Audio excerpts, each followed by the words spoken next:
அனைவருக்கும் இனிய மதிய வணக்கம்.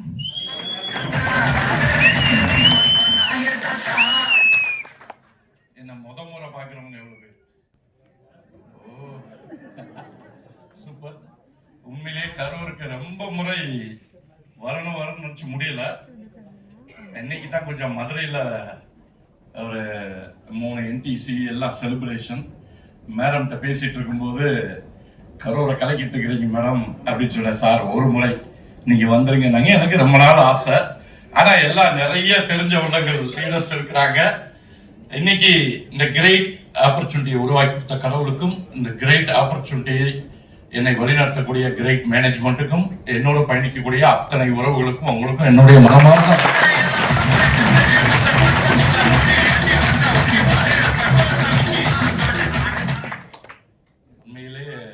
வெற்றியாளனுக்கு முதல் தகுதி உற்சாகம். அது அதிகமாவே கரூர்ல இருக்குது.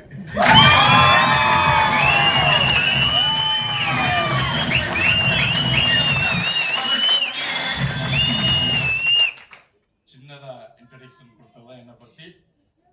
பிறந்து வளர்ந்தது ராஜபாளையம். லைஃப் ஸ்டைல் கொடுத்த சொந்த ஊர் மதுரை.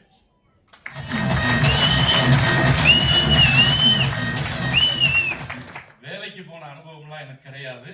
வேலைக்கு போனா கஷ்டம் மட்டும்தான் மிஞ்சும், கடமையை கூட செய்ய முடியாது. அதுக்கு சிரமப்படணுங்கிறத என்னுடைய பெற்றோர்களை பார்த்து நான் அனுபவிச்சு அப்ப பிசினஸ் பண்ணணும். அது கூட எனக்கு முழுசா பிசினஸ் பண்ணணும்னு தெரியாது. என்னுடைய சொந்தக்காரங்க பெரியப்பா மில்லு வச்சிருக்கிறாங்க, அதுல அப்பா வேலை பார்க்கிறாரு. அப்போ முதலாளி ஆயிரணும். என்ன ஆயிரணும் அப்படின்னு சொல்லி சின்ன வயசுல இருந்து எது நினைச்சாலும் சரி, படிப்பை விட பிசினஸ் பண்ணணும்னு சொல்லி பிசினஸ் ஓட ஆரம்பிச்சோம். கிட்டத்தட்ட 20 வயசுல இருந்து ஓட ஆரம்பிச்சேன். என்னுடைய முதல் வியாபாரம் 1 கிலோ மிச்சரை வாங்கி சின்ன சின்ன பாக்கெட்டா போட்டு சைக்கிள்ல கடைக்கா போட்டு வியாபாரத்தை ஆரம்பிச்சேன். 2006ல கடைசியா நான் பண்ண வியாபாரம் ரிலையன்ஸ் ஃப்ரெஷ்ஷுக்கு 3 ஸ்டேட்டுக்கு நான் வெண்டாம்.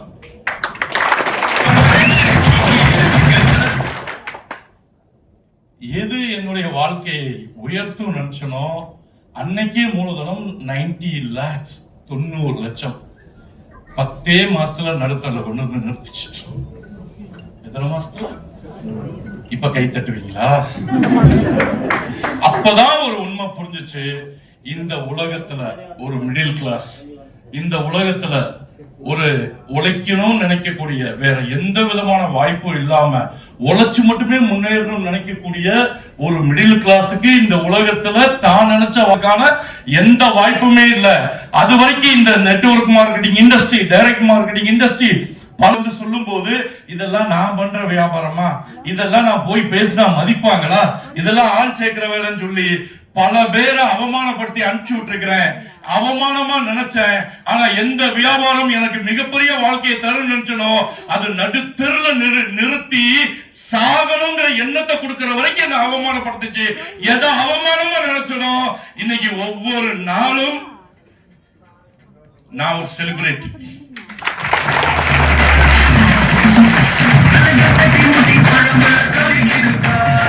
இன்னைக்கு உள்ள வரும்போது 2 கேஸ் உள்ள வரும்போது 2 கேஸ். ஒன்னு பேங்க் என் மேல போட்ட கேஸ், இன்னைக்கு அது வாயில சொல்றேன். அன்னைக்கு சர்ஃபேஸ் ஆக்ட் நோட்டீஸோட இந்த வியாபாரத்தை ஆரம்பிச்சேன். இன்னொன்னு என் பார்ட்னர் போட்ட கேஸ். 40 லட்ச ரூபாய் கடன். அந்த பிசினஸ்க்காக வாங்கின வீடு வித்தாச்சு. 150 பவுன் நகை முடிஞ்சிச்சு. இப்படி 2 கேஸ், 40 லட்ச ரூபாய் கடனோட இந்த கிரேட் லைஃப் ஸ்டைலுடைய ஆப்பர்ச்சுனிட்டியை நான் ஸ்டார்ட் பண்ணேன். இன்னைக்கு ஏன்னா நிறைய பேர் எப்படி நினைக்கிறீங்கன்னா, இங்க வந்தாங்க இல்லையா, அவ்வளவு பேரும் எனக்கு ஒரே ஒரு உண்மை மட்டும் தெரியும். இங்க யாரெல்லாம் வாழ்றதுக்கு வேற வழி இல்லாம தேடிட்டு இருந்தோமோ, தேடிட்டு இருக்கிறாங்களோ அவங்க தான் ஸ்டேஜ்ல வந்து நிக்கிறாங்க.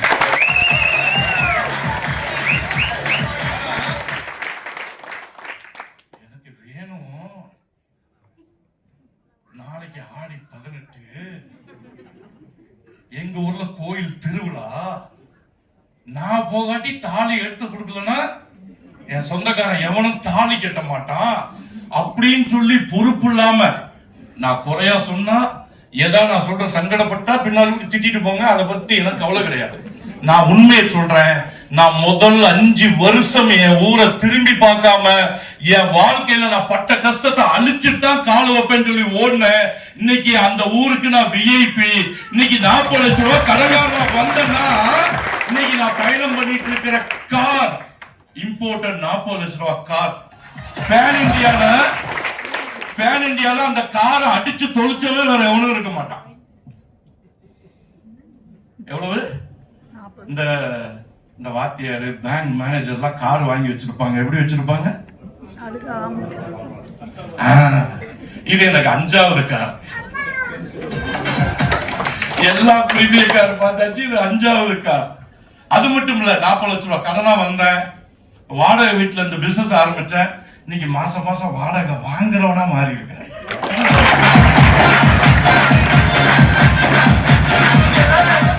அப்ப இங்க பிரச்சனைகள் முக்கியம் இல்ல, அந்த பிரச்சனையை தீர்க்கணும், என் வாழ்க்கையில நான் நினைச்ச மாதிரி வாழணும் அங்கிற எண்ணம் யாருக்கு இருக்குதோ, யாரு அதுக்காக உழைக்க தயாரா இருக்கிறாங்களோ அவங்களுக்கு அந்த வாய்ப்பும் அந்த அனுகிரகம் இருக்கிறவங்க தான் இங்க உட்காரவும் முடியும். அவங்களுக்கான வாய்ப்பு தான் கிரேட் லைஃப்ல கொடுத்தா.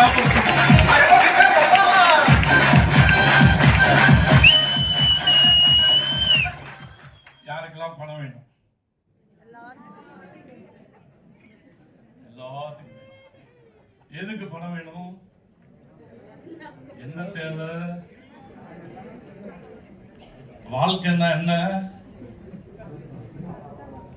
பணம் தான் வாழ்க்கை. தவறுங்க ஐயா, பணம் தான் வாழ்க்கை கிடையாது. வாழ்க்கைக்கு பணமும் அவசியம். வாழ்க்கைக்கு பணமும் அவசியம். பணம் தான் வாழ்க்கைன்னு சொல்லிட்டோம்னா அதுக்கு அர்த்தமே இல்லை. ஆனா வாழ்க்கைக்கு பணமும் அவசியம். நான் கேட்ட கொஸ்டின் தான் வரல. வாழ்க்கைன்னா என்ன? ஏதோ தப்பா கேட்டணும்.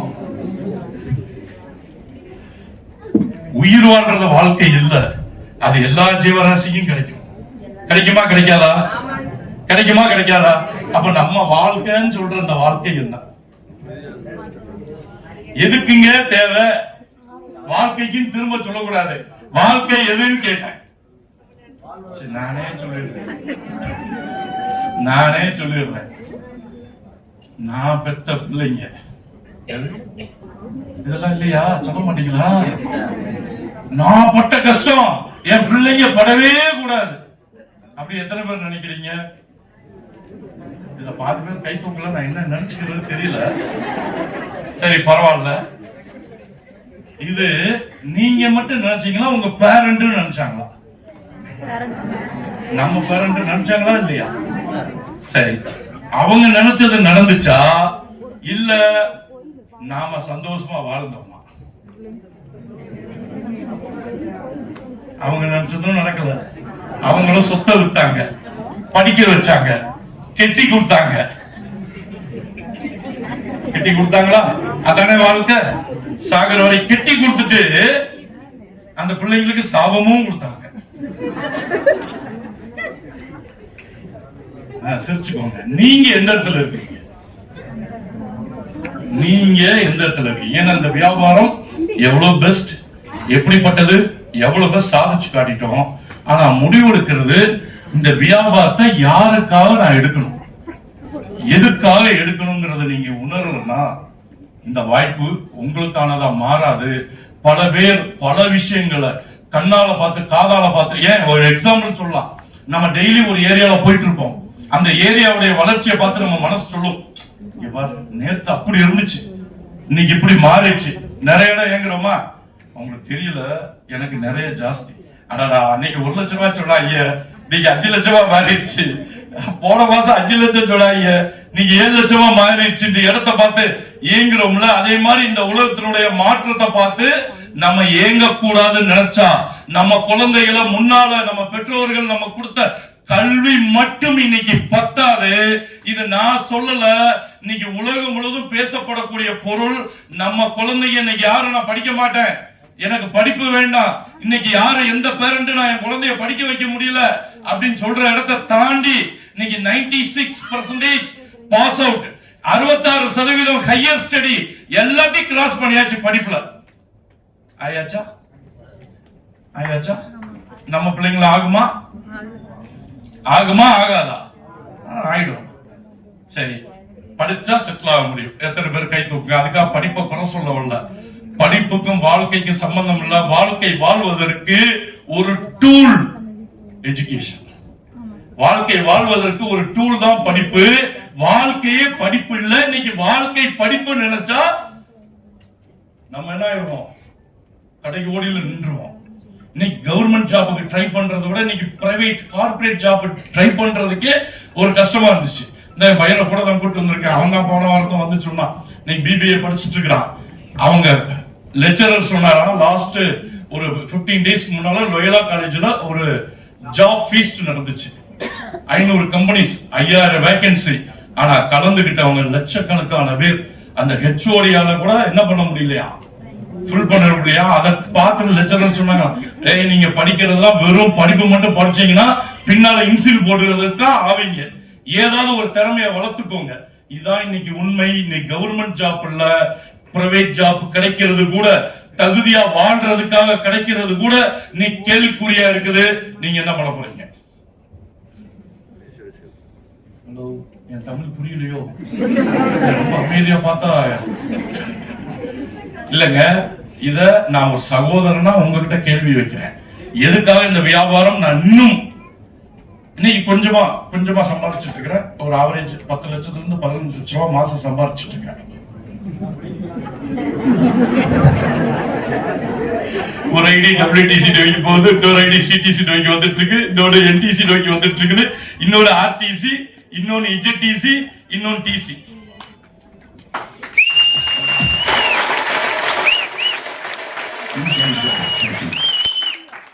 உங்களுக்கு பணம் வேண்டாம், எனக்கு பணம் நிறைய வேணும்.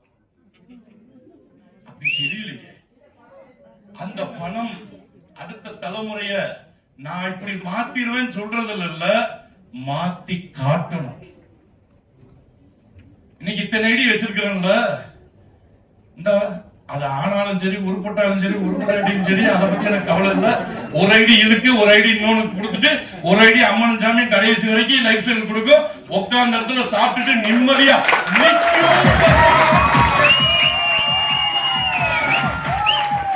என்னைக்கு பிள்ளைங்களை எதிர்பார்த்து காத்திருக்க வேண்டியது இல்ல.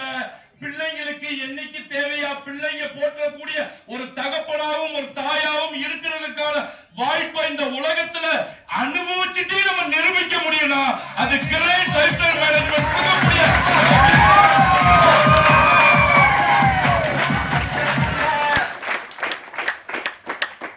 10 காசு வேண்டாம்னு சொல்லி, எந்த சொத்து வேண்டாம்னு சொல்லி இன்னைக்கு வந்த இன்னைக்கு 6-7 கோடி ரூபாய்க்கு சொத்தை வித்தின் 13 வருஷத்துல கடன்காரனா வந்து உருவாக்கி இருக்கிறேன்.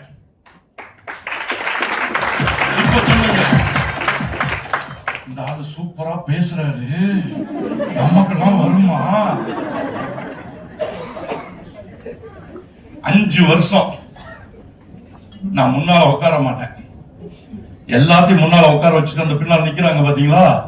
இப்படி ஒரு வாரத்துல 4 மீட்டிங் ஹால்ல நான் நிப்பேன். 5 வருஷம். ஆனா இன்னைக்கு அன்னைக்கு பேச தெரியாது. சும்மா பிடிப்போம், மைக் பிடிப்போம், பேசுவோம். இந்த ஒரு ஆளுக்கு கொடுக்குறாங்கல்ல, அன்னைக்கு மொத்தமா டிசில இருந்து எல்லாரும் மைக் பிடிப்போம். அன்னைக்கு பேச வராது. 1 செகண்ட் 2 செகண்ட் பேசிட்டு போயிடுவோம். இன்னைக்கு 2 நாள் முழுசா ட்ரைனிங் எடுக்க சொன்னாலும் 2 நாள் முழு ட்ரெயினர் ஹார்வெஸ்ட் சக்சஸ் அகாடமிய ஒன் ஆஃப் த ட்ரைனர்.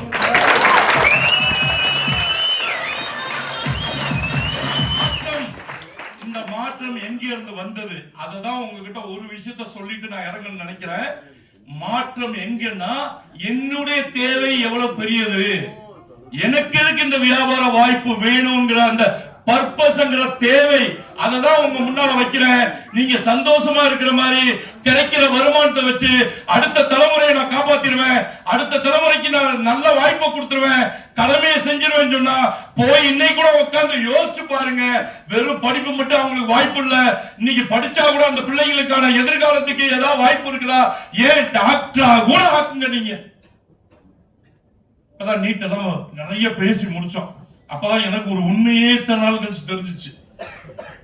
இந்த வருஷம் நீட் எழுதினவங்க 19 லட்சம் பேர். எவ்வளவு பேரு?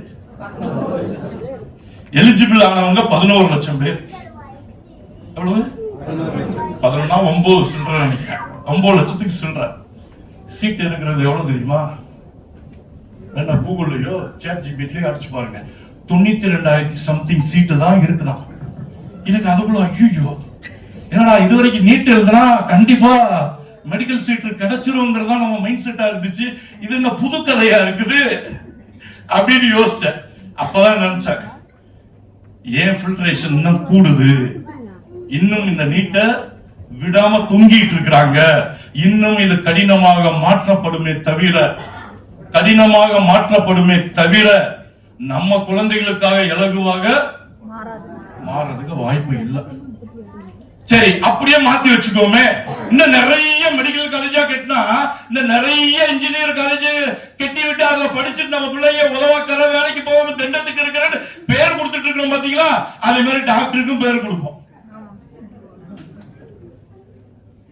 உண்மை எது நிரந்தரம் தெரியுமா? கடல் தாண்டி திரவியம் தேர் என்று ஒத்த வரியில சொன்னா நமக்கான பாரம்பரியம் வியாபாரம், நமக்கான பாரம்பரியம் வியாபாரம், விவசாயம். இன்னைக்கு விவசாயம் கூட வியாபாரிகளால் அடக்கப்பட்டு அதுவும் இன்னைக்கு இழந்து போய் நிக்கிறோம். அப்ப நம்ம கையில இன்னைக்கு இருக்கிற வாய்ப்பு என்ன? எந்த வாய்ப்பும் இல்லாம வேலை கிடைச்ச வேலை பார்த்து நம்ம வாழ்ந்துட்டு இருக்கிறோம். அடுத்த தலைமுறை இது வேண்டாம்னு நினைச்சா இன்னைக்கு உலகத்தை திரும்பி பார்க்க வைக்கக்கூடிய ஒரு சாதாரண மனிதனை தான் நினைச்ச வாழ்க்கை வாழ வைக்கிறதுக்கு ஒரு இண்டஸ்ட்ரி இருக்குன்னா, டைரக்ட் மார்க்கெட்டிங் இண்டஸ்ட்ரி, அந்த இண்டஸ்ட்ரியில நம்பர் 1 இடத்துல நிரூபிச்சுட்டு இருக்கக்கூடிய ஒரு கம்பெனி இருக்குன்னா கிரேட் எம்ஐ மேனேஜ்மெண்ட். அந்த மேனேஜ்மெண்ட்ல உங்களை கூட்டு உட்கார வச்சிருக்காங்க. எந்த ஆராய்ச்சியும் பண்ணாம அவங்க கையை பிடிங்க. உங்க தலைமுறை மாறட்டும் சொல்லி விடைபெறுகிறேன். ஜெய் ஹிந்த், ஜெய் லட்சுமி.